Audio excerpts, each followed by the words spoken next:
did he think that he would be showing in Arkansas? I mean, can imagine that.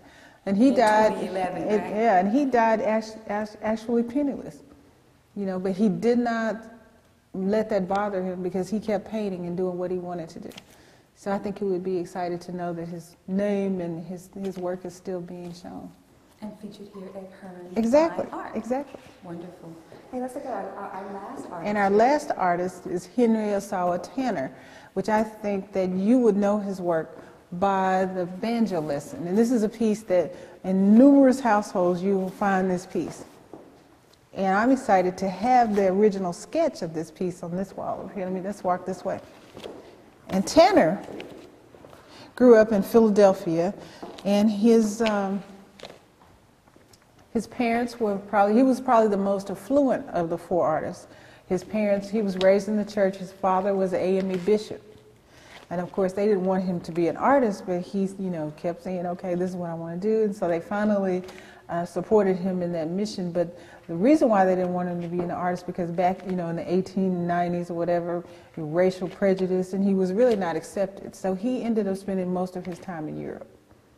Wow. And so, but he is known for this piece, the banjo lesson.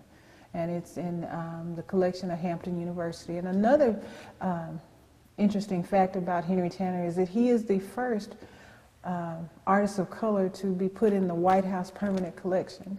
And that was done by our very own Bill Clinton in 1996. Yeah. But that's still 1996 before we get an artist of color in the permanent collection. It's way too long, way too long. Well, I'm thinking as I look at this particular painting or a portrait, do we know who the man and the child is? That was never something that was noted in documentation, but it was, this is one of the first images of a black male that was put out, and he actually won an award for this piece because most of the pieces, I think, as I mentioned, of black figures were the caricature or, you know, those posters where they made us, you know, too large, too this, too that. But this is the first piece that was done by a Negro artist that showed a black male doing something caring, loving, you know, as a human being. It's a very human piece that he's known for. You know, very, I mean, you can see the delicacy, the way he's holding the banjo, and he's taking time with the young man to teach him something. So.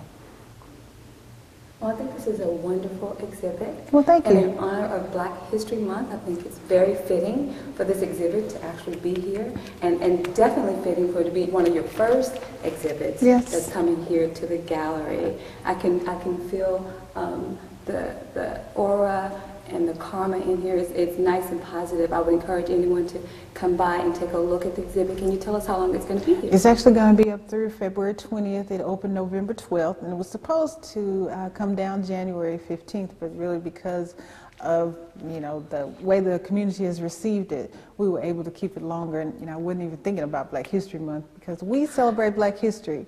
That's right. 365 days, 12 months, 24/7. The way it so, should be. The way it should be. So we're not just here in February, but, you know, because of that, we did extend it through the 20th. So we're hoping, and we're going to do a closing reception on the 20th for the area churches, and hopefully get them to bring their youth departments and, you know, engage them in that. Wonderful, wonderful. Well, thank you for being a part of Arts Avenue with Angela. We've enjoyed ourselves here today, going over the exhibit with you, the pioneers of painters, masters of the 19th century, right here at Hearne Fine Arts. Thank you.